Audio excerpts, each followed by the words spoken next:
This is the story of my academic accomplishments during the COVID-19 shutdown. One of the goals that I had for myself was to pass the physical education K through 12 examination and be certified in teaching it in the United States. Well, I prepared for the test for a few weeks, and when I took the test, I failed it. The way I saw it was, I didn't have experience, now I do, so I will try to pass it in the second time. Well, I purchased more books, I purchased more tests, and I practiced as much as I could for a few more weeks. When I took the test, I failed the test again by, I think, 5 or 7 points. Now, keep in mind that everything that I know, everything that I knew, everything that I learned was not on the test.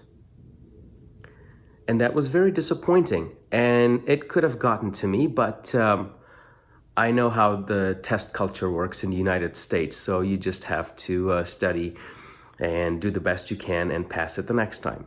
So when I took it the third time, I had read more books, I had listened to more lectures, I had researched more, and I had taken more practice tests. Still, I failed by a few points, I think 2 points. I said, okay, let's do it one more time.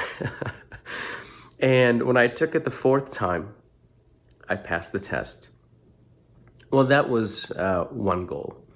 The next one, the second goal came out of the first goal, which was, well, if I can pass the physical education test then and be certified in it, then I can pass the exam for physical education and health. So I thought, all right, if there will be 50% physical education examination questions and 50% health, then all I have to do is prepare a little bit more for health. I prepared very well. I read a few more books and took a few more practice tests, and I failed the test. Again, I wasn't disappointed that the test had nothing to do with all the knowledge that I knew, and everything that I had learned. So I prepared better, and I took the test a second time, and I passed it. Out of that came another test, which was the group fitness instructor exam. I wanted to be a group fitness instructor in the gym. Of course, I figured that I've prepared very well for the health, the physical education, and I know what it takes to pass the group fitness instructor exam. Still, I purchased the program. I read the book. I think there were 13 chapters, and I read the book, every single page and every single sentence and paragraph, about 9 times, or at least 9 times. When I went to the test center and I took the exam, I failed it by, I think, 10, maybe 12 points. I came home and I went to work.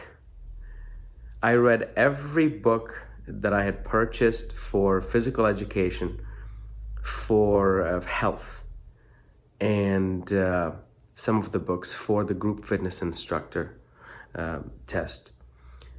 And I read every single one of them 1 or 2 more times, and I prepared even better. Well, the second time was the last time because I did pass that and I became a certified group fitness instructor. One of the last tests that I prepared for was my subject area examination, and it was called PLT K through 6. Somehow, I prepared for a few weeks and I did pass the test the first time. It was wonderful that I had passed all of these exams and I was certified in so many areas and grade levels. The most important thing to take away from this story is that I didn't quit. I did not give up. I didn't even think, even for a second, that things were difficult, or I wasn't going to do them, or I wasn't going to pass the tests, or the odds were stacked against me. No, there were no excuses. I had a goal, and I was going to study and take these tests, if I had to, 10 more times.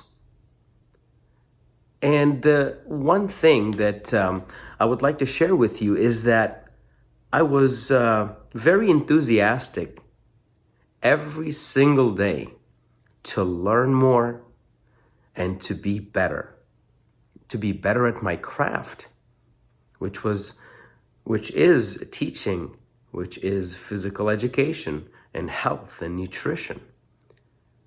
So I was going to take these tests and pass them eventually, and no matter what. While I was teaching online from home during the pandemic. So yes, the odds were stacked against me, and I had every reason to make the excuses necessary not to take these tests or quit just before passing. But I didn't. I continued going forward with enthusiasm, and I was learning. I was having a good time. The test was just a tiny part of the entire process. But I was focused, and it was my focus and drive that led me to be successful in my goals and to achieve them successfully. Kiddo, one thing I have to tell you about today's society is that you can sit at home, play with your phone, and blame everybody else for what you don't have. And that's perfectly okay. But is it? You can sit at home with your notebook and your pen in hand and write down the goals that you would like to accomplish. Write down every single one of them, no matter how ridiculous they may be. And then write down how you would like to accomplish these goals. Along the way, and I've said this to you before, that you will fail. You will fall on your face.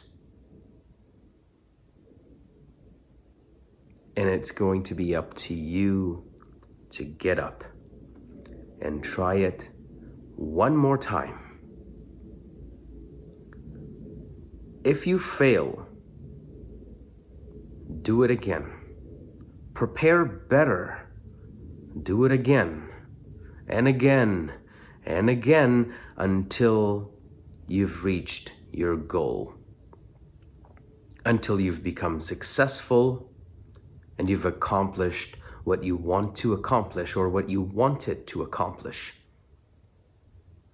Then you can sit and take a break. So learn from your dad. I don't give up. I don't quit.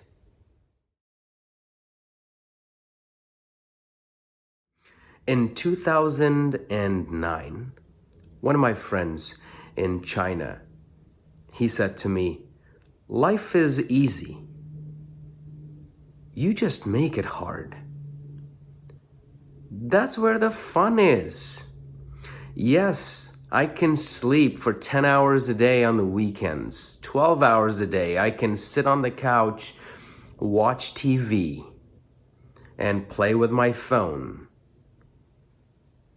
That's okay. That's fine.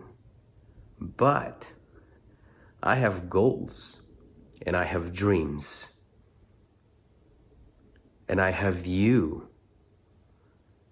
You're about to be born, and I have to work hard. I have to show you what hard work is and what happens when you work hard and you have goals. Well, your wildest dreams come true when you write down everything on paper and then you go after every single goal. I don't want you to look at me as a father who is gifted, a father who just knows stuff, or a father who just tells you stuff and never accomplished anything.